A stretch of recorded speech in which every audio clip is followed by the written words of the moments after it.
Bonjour à tous. La désinformation s'impose aujourd'hui comme l'un des grands défis de nos sociétés connectées. Rumeurs, intox, manipulation d'images ou de vidéos circulent à une vitesse fulgurante sur les réseaux sociaux et ainsi que sur les plateformes numériques. Face à ce flot continu, le fact-checking, cette pratique de vérification des infos, apparaît donc comme un rempart indispensable. Mais que peut-il réellement? Peut-il suivre le rythme effréné de la véracité? Quels formats sont les plus efficaces pour toucher le public? Quelles stratégies adopter pour contrer les fausses nouvelles sans pour autant tomber dans la surenchère? Autant de questions au cœur de ce débat coproduit par Studio Tamani du Mali, Studio Kalangu du Niger, Studio Yafa du Burkina Faso et Studio Hirondelle Tchad qui nous reçoit d'ailleurs dans ses locaux. Je suis Alice Ouidraogo du Studio Yafa et je suis très heureuse de vous accueillir, chers invités.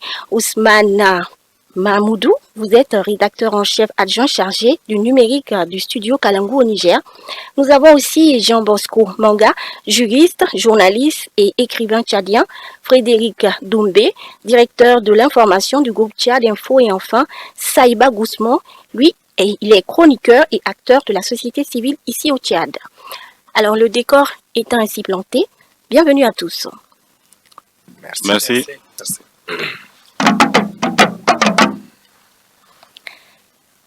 Alors, pour permettre aux auditeurs d'avoir des clés de lecture, est-ce que, Frédéric, vous pouvez nous donner la définition du mot fact-checking déjà?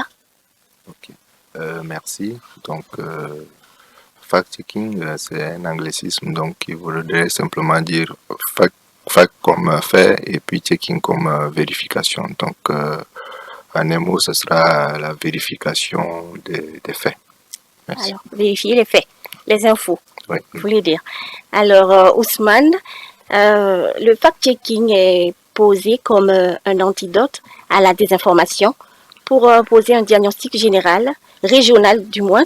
Quelles sont les différentes tendances de désinformation qu'on rencontre aujourd'hui au Sahel? Alors, je rebondis d'abord un peu sur la définition de fact-checking pour compléter mon ami. Alors, le mot est vraiment venu parce que il y a eu les réseaux sociaux, Internet, et les journalistes ont commencé à faire face à un flot d'infos, à une cadence, à un nombre croissant, très grande d'informations. Donc, il fallait mettre en place un outil qui puisse permettre aux journalistes de répondre rapidement à ça. Une rédaction chez nous, malheureusement, on est très limité en capacité humaine. Les radios ou les médias n'ont pas forcément beaucoup de moyens aujourd'hui. Donc, le fact-checking vient un peu compléter ça. Et donc, au Sahel, aujourd'hui, ce qu'on voit, le Niger, le Mali, le Tchad, on a plusieurs typologies de désinfos qui circulent.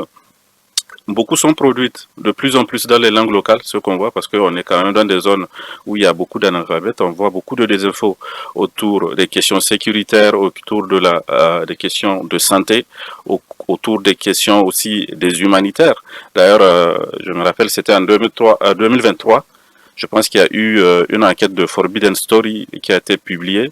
Et dans laquelle donc il y avait une société israélienne qui s'appelle Percepto, si je ne me trompe pas, qui ont conduit des campagnes de désinformation contre plusieurs humanitaires, dont le CICR, si ma mémoire est bonne. Et donc tout ça, en fait, ça contribue aujourd'hui à alimenter, si vous voulez, un narratif de délation, un narratif politique aussi, parce qu'on voit que la zone se déstabilise de plus en plus, les citoyens ne savent plus quel acteur finalement se fier, si ce n'est aux acteurs nationaux, les télévisions nationales, les grands médias qui sont déjà là présents.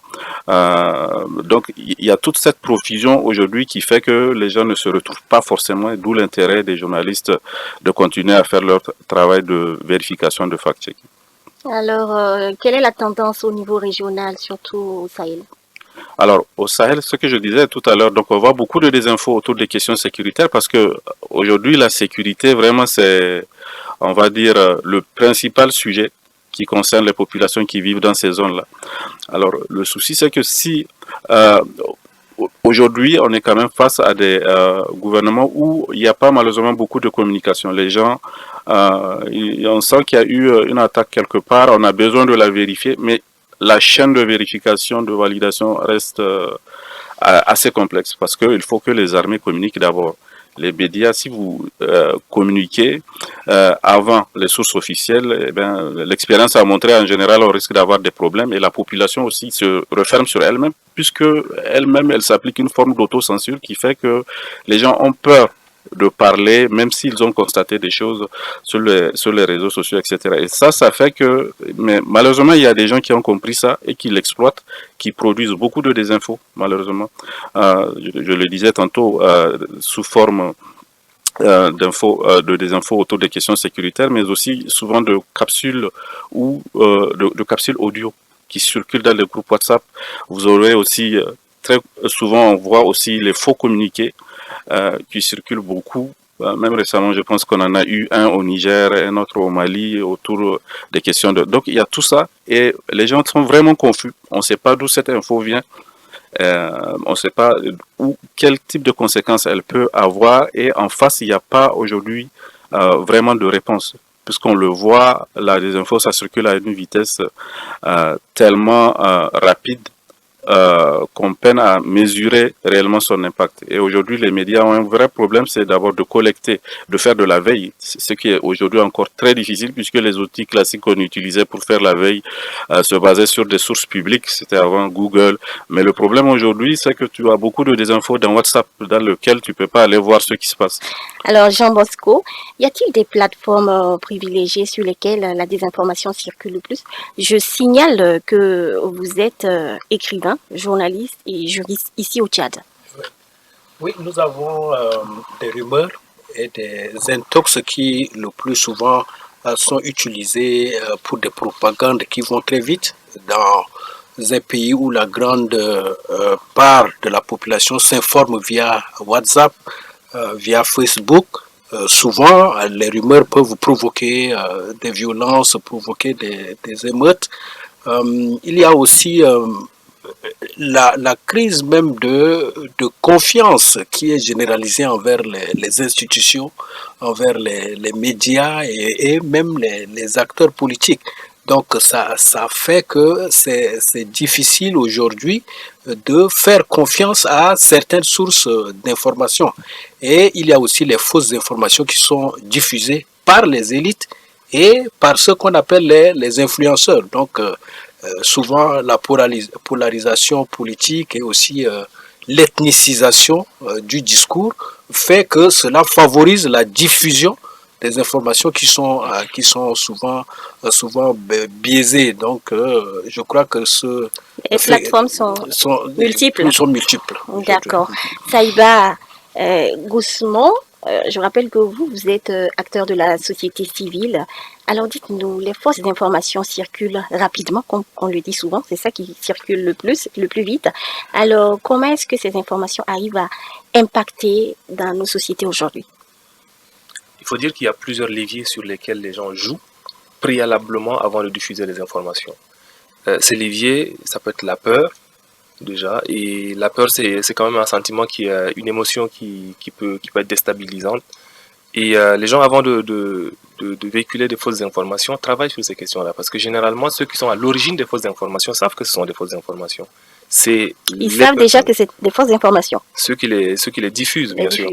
Ils savent que ce sont des fausses informations, mais maintenant, ceux qui les reçoivent, il faut mettre ces leviers-là en place pour que cela ait un impact maximum. Et donc cet impact-là, on va jouer sur la peur, on va jouer sur des émotions un peu, par exemple, à manipuler des histoires de santé, par exemple. Aujourd'hui, vous allez voir que dans les groupes WhatsApp, on ne parle que de ça, des remèdes miracles, à boire des décoctions de racines de ci, de ça, pour pouvoir guérir des maladies. Et bien effectivement, quand vous êtes face à une personne qui est malade, qui est souffrante et qui a besoin de solutions, voilà, qui est vulnérable, effectivement, ben vous touchez cette personne-là plus rapidement. Et ce n'est pas une histoire on a étudié, hein, parce que généralement, les gens qui tombent dans le panneau, quand vous allez voir leur background, c'est des docteurs, limite des médecins, ouais, qui vont quand même aller s'adonner à ces pratiques, parce que ces personnes sont acculées, parce que ces personnes n'ont pas d'autre choix, ou bien parce qu'elles n'ont plus de solution. Et donc, quitte à se lancer dans une aventure liées à une information qui est complètement fausse, même quand on le sait. On est des humains, voilà, les émotions et tout ça. On se dit, bah, pourquoi on se laisse emporter. On tente quand même. D'accord. Alors, Frédéric, on tente. Il dit que les diffuseurs, généralement, ils sont au courant que ce sont de fausses informations, mais celui qui reçoit, lui, ne sait pas. Alors, quelle attitude adopter lorsque nous avons une information parfois qui porte à confusion? Quelle est l'attitude à adopter? Alors, je pense que pour compléter un peu ce que mon prédécesseur a dit sur les leviers, je dirais aussi à côté des leviers, il y a aussi ce que Jean Bosco disait, cette crise de confiance, mais aussi la nature a horreur du vide. Par exemple, des personnes légitimes à apporter des clarifications ou bien de la bonne information sur un sujet donné. Lorsque ces personnes-là restent en retrait, ça laisse place justement à l'imposture. Donc maintenant, par rapport à la question de savoir quelle attitude, je pense que fondamentalement, tout être humain est doté un peu d'une portion de ce qu'on appelle le doute raisonnable ou bien qui peut aussi se désigner comme étant l'esprit critique. Donc, face à une information, le bon réflexe serait justement de chercher à vérifier. Même si aujourd'hui, c'est pas évident avec l'IA générative où en gros, les contenus non authentiques aussi sont difficilement décelables. Donc, déjà, c'est d'adopter on va dire, l'esprit critique face à une information. C'est de chercher à vérifier au minima avant de consommer ou bien de partager. Merci. Alors, il dit qu'il faut avoir un esprit critique. Est-ce que chercher à vérifier? Ousmane, je vois que vous voulez ajouter quelque chose. Oui, alors je suis totalement d'accord avec ce qu'il a dit. En fait, dès que nous, le conseil qu'on donne très souvent quand on est avec des gens, c'est de leur dire, dès que vous sentez que vous avez envie de partager une info, en général, il ne faut pas le faire. Il faut prendre 2 secondes, réfléchir, interroger les bonnes personnes. Et c'est comme ce qu'il disait, quoi. Aujourd'hui, on est face à un problème, c'est que les experts, souvent, qui doivent expliquer, ne parlent pas dans les médias. Et donc ça fait que des gens qui ont compris, parce qu'il faut le rappeler qu'aussi que la désinformation, aujourd'hui on parle de l'économie de la désinformation, ça produit beaucoup de milliards à l'échelle de la planète. Beaucoup de gens gagnent leur vie avec en créant de fausses informations finalement. Et l'autre chose, c'est qu'on parlait de viralité, pourquoi les gens touchent. Je pense qu'il y a aussi un problème au niveau des plateformes, que ce soit Facebook, que ce soit TikTok, qui encouragent finalement ce type de contenu. Et ça, je pense qu'il y a eu plusieurs études qui l'ont démontré. Facebook, par exemple, on sait qu'aujourd'hui, Facebook récompense beaucoup plus la viralité. Facebook ne récompense pas l'exactitude d'une information. Quelqu'un qui fait une information très, comment on dit, très radicale, très clivante, aura plus de chances de voir sa publication likée, partagée par des milliers de personnes, etc. Que si c'est un média qui s'est assis ou un blogueur, ou en tout cas qui a produit une vraie information. Le factuel, aujourd'hui, ça n'intéresse pas ces plateformes. Il faut donc éviter de partager. Oui. En plus de la vérification. C'est ça. Jean Bosco, le fact-checking peut-il stopper la propagation des fausses informations? Par exemple, au Tchad ici, est-ce qu'on peut dire que le fact-checking, c'est un rempart? Oui, c'est un rempart parce que pour la crise de confiance, par exemple, qui est généralisée, le fact-checking permet de redonner aux citoyens des repères fiables, surtout lors des périodes sensibles comme les élections, les conflits intercommunautaires, des tensions politiques ou bien des rumeurs sécuritaires, etc.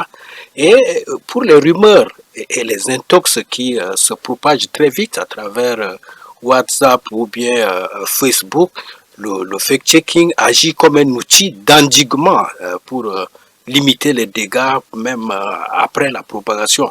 Et en ce qui concerne les fausses informations qui sont diffusées soit par les élites ou bien les influenceurs, comme je disais, le fact-checking permet de demander des comptes, de rétablir les faits et aussi d'inciter les acteurs publics à plus de responsabilités, à utiliser les canaux qui sont autorisés pour mieux communiquer afin de mettre fin à des fausses informations qui sont diffusées par certains. Pourquoi pas rectifier, corriger? Ouais, rectifier, corriger et intervenir très rapidement.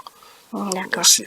Saïba, comment est-ce que le grand public perçoit le fact-checking? Est-ce que le fact-checking, comme il dit, ça permet de corriger, de revenir sur ce qu'on a dit, ça permet d'interpeller? Est-ce que c'est perçu comme une pratique élitiste ou une pratique commune à tout le monde? Élitiste, elle l'est parce que généralement, quand on reçoit une information, il y a le bouche à oreille qu'on néglige souvent et qui est généralement, je pense, beaucoup plus même pire que les réseaux sociaux. Parce qu'une fois que c'est sorti des réseaux sociaux, que c'est tombé dans l'oreille de monsieur tout le monde, alors là, ça va être des discussions dans des débits de cabaret, dans des débits de boissons, dans les villages. C'est-à-dire que vous êtes ici à N'Djamena, il paraît quelque chose s'est déroulé ici à N'Djamena, c'est du village qu'on va vous appeler pour vous informer. Est-ce que tu es au courant de ce qui s'est passé à N'Djamena? Vous voyez, c'est-à-dire que ça prend une dimension. Ça va plus vite. Oui, ça va plus vite. Mais le problème maintenant, c'est que une fois que l'information elle est partie, l'après-coup, c'est-à-dire quand les médias s'y mettent, quand les fact-checkers s'y mettent, généralement, on n'a plus le même engouement. On perd l'engouement autour de tous les éléments qu'on va apporter pour corriger la situation initiale qui a déclenché cette fausse information-là. Donc pour moi, je pense qu'il y a un gros problème d'éducation à faire et c'est vraiment une éducation au niveau des écoles, au niveau des lycées et tout ça. Tout à l'heure, Frédéric parlait de l'esprit critique. Il ne faut pas oublier qu'on est dans un contexte africain. Quand l'aîné parle, le plus jeune, il écoute et il suit. Ça, c'est quelque chose qui est ancré en nous. Je dirais, on la limite, mais ancré dans l'ADN. Vous voyez? Et ça, en termes de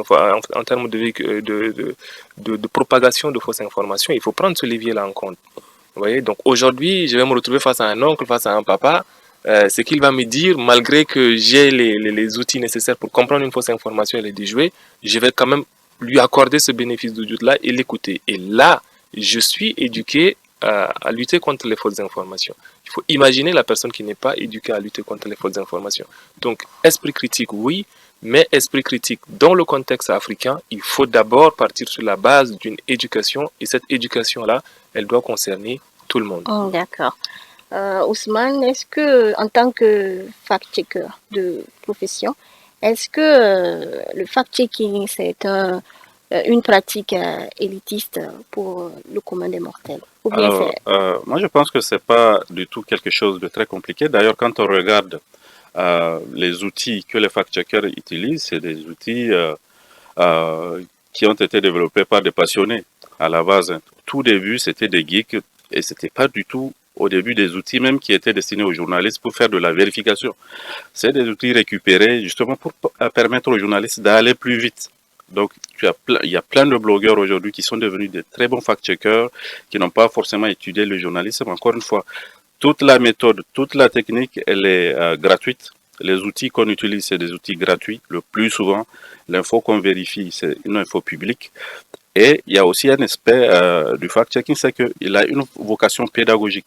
Quand je fais du fact-checking, la personne qui le lit ou qui m'écoute ou qui le regarde à la télé ou sur les réseaux sociaux, cette personne-là doit être à mesure de répliquer cet exercice et de tomber sur les mêmes résultats que moi. Donc, dans le fact-checking, il y a une partie tutoriel que l'on fait et dans laquelle on partage tous les outils qu'on utilise pour pouvoir faire cet exercice. Alors, peut-être le mot élitiste peut revenir quand on va commencer à enseigner le fact-checking, peut-être à une population qui n'a pas été à l'école. Ça devient un exercice difficile, mais d'expérience, on l'a testé, ça peut être compliqué, mais une fois que les bases sont posées, le plus dur, je pense que c'est de traduire les documents. Comment tu arrives à expliquer c'est quoi une recherche d'image inversée dans une langue locale? Mais est-ce que le matériel aussi ne pose pas problème? Le matériel, une fois que tu as un téléphone portable aujourd'hui, c'est largement suffisant. Il y a tous les outils dessus. Tous les outils, il n'y a même pas besoin d'un ordinateur surpuissant. Enfin, c'est pas comme on voit à la télé où tu vois le gars devant un PC qui manipule des chiffres, non. C'est vraiment, avec ton petit téléphone, quelqu'un qui a déjà accès à un smartphone, de base, il peut déjà faire du fact-checking. Alors, donc ça veut dire que C'est un outil qui est C'est accessible vraiment à à la tout le monde. portée, oui. Même avec un téléphone, ça se fait. Oui. Non, mais Après, le fait que l'outil soit accessible et que les gens le comprennent et l'utilisent, c'est deux choses différentes. Ouais. Parce que tout le monde a un gros téléphone dans sa poche et à chaque fois quand vous faites des ateliers de fact-checking, ah bon, non, c'est comme ça que ça se passe. Et la personne qui vous dit ça est un journaliste, est un blogueur. Vous voyez? Donc c'est pour vous dire que les outils sont là, c'est vrai, mais il faudrait arriver à les démocratiser suffisamment pour que tout le monde puisse avoir ce réflexe-là de se dire, ah tiens, Savoir l'utiliser. voilà, de savoir l'utiliser. Donc pour moi, on a tous les outils, d'accord, mais on n'est pas suffisamment éduqué à bien les utiliser, justement. Alors, Frédéric, quels sont les principaux défis rencontrés par les rédactions dans la vérification des faits à l'aide des réseaux sociaux actuellement? Ok. Avant de répondre à la question, j'aimerais peut-être compléter mes deux prédécesseurs et puis rappeler aussi que le numérique, c'est vrai, mais il y a aussi cette dimension offline là qu'il ne faut pas ignorer dans nos contextes du Sahel.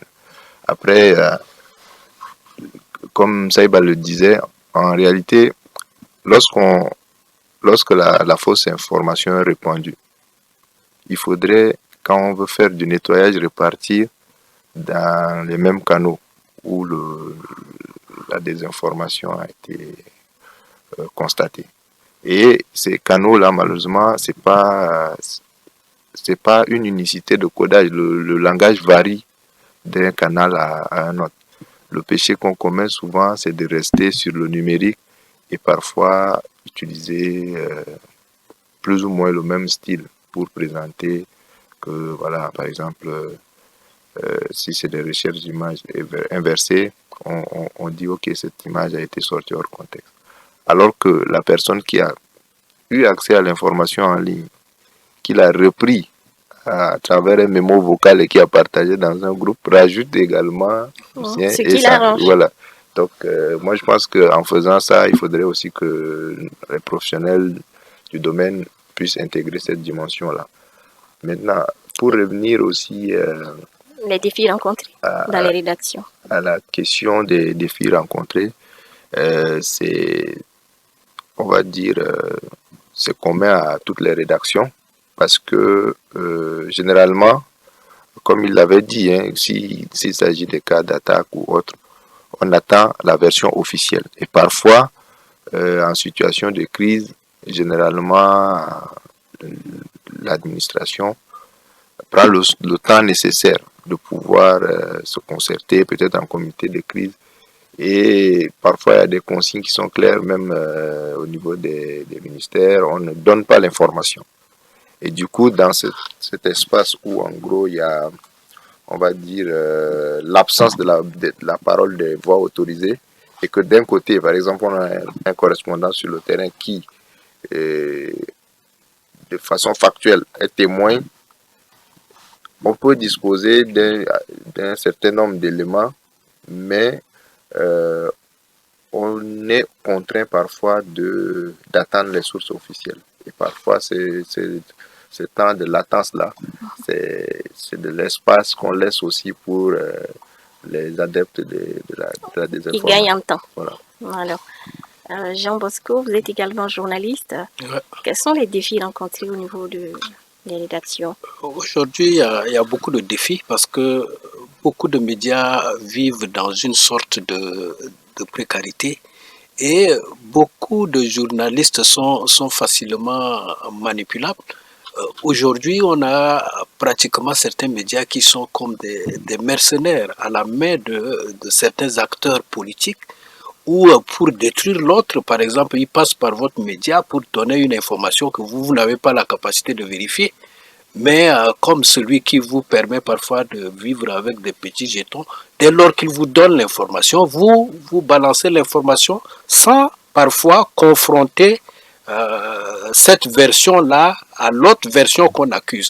Donc cela fait qu'aujourd'hui, la vérification des médias avant de les diffuser pose énormément de problèmes. Et surtout aujourd'hui, on a une multiplication des médias en ligne qui joue sur une sorte de sensationnel. Et je crois que beaucoup de médias ignorent même la mise à jour, par exemple chez nous au Tchad ici, de la loi pénale.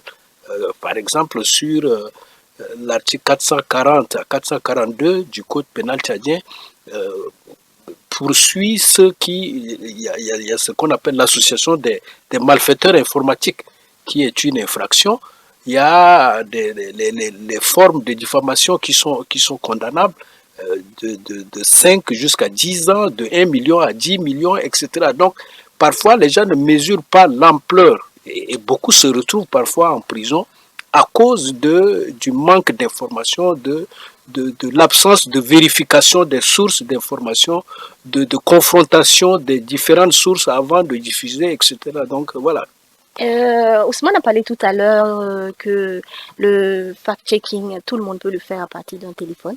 Et vous aviez dit que c'est pas le téléphone le problème, il faut savoir l'utiliser. Alors, quelle forme et plateforme seraient les mieux adaptées pour diffuser les faits vérifiés, ceux par lesquels vous aimeriez recevoir les produits du fact-checking? Je rappelle que vous êtes de la société civile. Oui, alors je pense que à partir du moment où la fausse information commence à circuler, pour la contrer, il faut suivre le même canal. C'est-à-dire que si c'est parti par WhatsApp, il faut arriver à toucher ces gens-là dans les petits réseaux, dans les groupes WhatsApp. Si c'est passé par Facebook et que c'est là-bas que ça a pris vraiment une grosse viralité, il faut contrôler sur ce champ-là.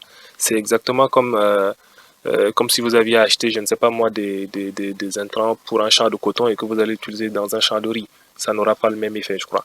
Donc c'est vraiment de voir un peu quel canal a été utilisé préalablement et de se baser là-dessus. Ou alors de voir où est-ce que ça prend le plus de l'ampleur. Et dans ces deux cas, il y a également toute la question du timing. C'est-à-dire qu'à quel moment est-ce que j'arrive. Et ce timing-là, il faut l'apprécier. C'est-à-dire, est-ce que je mets des équipes sur pied? Est-ce que ces équipes ont suffisamment le temps d'apporter des bons éléments pour contrer l'information, la fausse information? Parce que généralement, dans la précipitation, on peut faire tout et n'importe quoi. C'est-à-dire qu'en pensant qu'on est en train de contrer la fausse information, on rajoute encore une couche, ou alors parce que on n'a pas suffisamment vérifié, donc on va avoir des éléments de langage qui ne vont pas être à notre avantage. Donc, aller sur la base des canaux, et actuellement, si on a un public, par exemple, qui est très jeune, par exemple, dans le contexte africain, dans le contexte sahélien, un public qui est très jeune, et ces jeunes-là, majoritairement, vous n'allez pas les retrouver sur LinkedIn, par exemple. Donc, vous allez plutôt orienter votre terrain de bataille vers Facebook, vers TikTok, parce que là-bas, vous allez rencontrer la grande partie des gens qui sont le plus manipulés et qui sont susceptibles de repartager les fausses informations. Et une fois que vous avez déterminé ce public-là et les différents canaux via lesquels la fausse information circule, il faut, après ça, c'est une question de temps.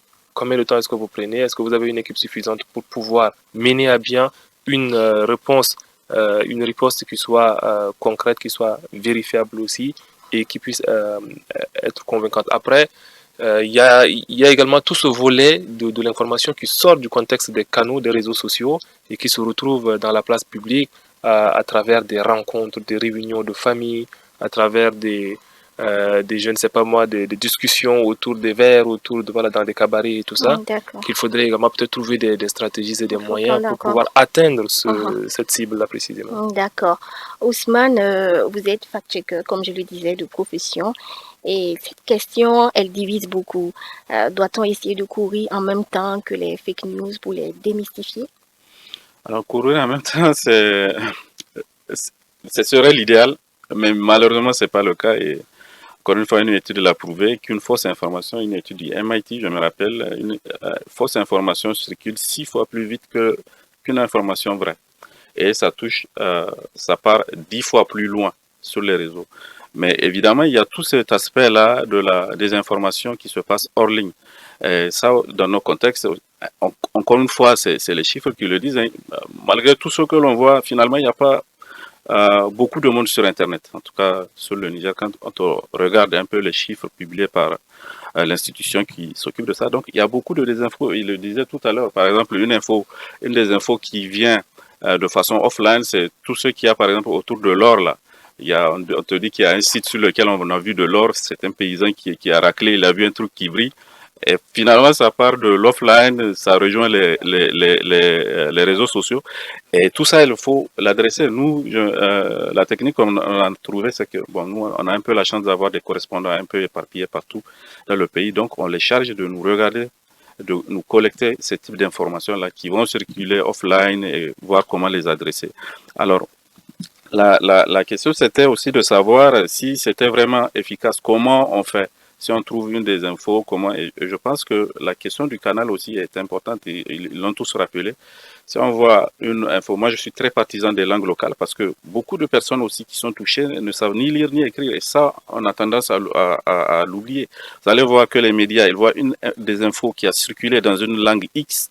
Maintenant, on la désigne, on la débunk, et puis on la restitue en français. Ce qui, à mon avis, est une grosse erreur. Il faut le faire dans cette langue-là. Après, il y a toutes les contraintes que les médias ont, c'est qu'on n'a pas forcément tous les traducteurs de dispo dans toutes les langues dans lesquelles on a vu cette désinfo. Est-ce que ces gens-là aussi, ils ont les compétences? Mais bon, il y a un schéma qui est là, qui est établi. Et souvent, c'est difficile aussi de remonter pour savoir sur quel réseau est-ce que cette désinfo a réellement commencé à circuler. C'est très important. Ouais, ça peut venir de comment ça s'appelle, de Telegram. En tout cas, pour les structures organisées, le schéma habituel, c'est que ça vient d'abord de Telegram, ensuite ça rejoint TikTok, puis ça se déverse sur Facebook. C'était un peu ça le schéma. Et donc, si vous voulez, si après vérification, vous voulez toucher du monde, sur Telegram, il faut déjà avoir une communauté, ce qui n'est pas évident. Alors, TikTok, c'est relativement facile, même si aujourd'hui on ne comprend pas aussi comment cette application, comment ce réseau social fonctionne. On voit bien que Ousmane est très je bien voudrais inspiré, terminer juste pour te dire, que oui, rapidement, parce que nous sommes à la fin de l'émission. Pour les gens qui sont hors ligne, nous on est à la radio, c'est très important de le dire, on les touche là-bas, mais il y a aussi des focus group. Je pense qu'on peut revenir après dans une autre émission.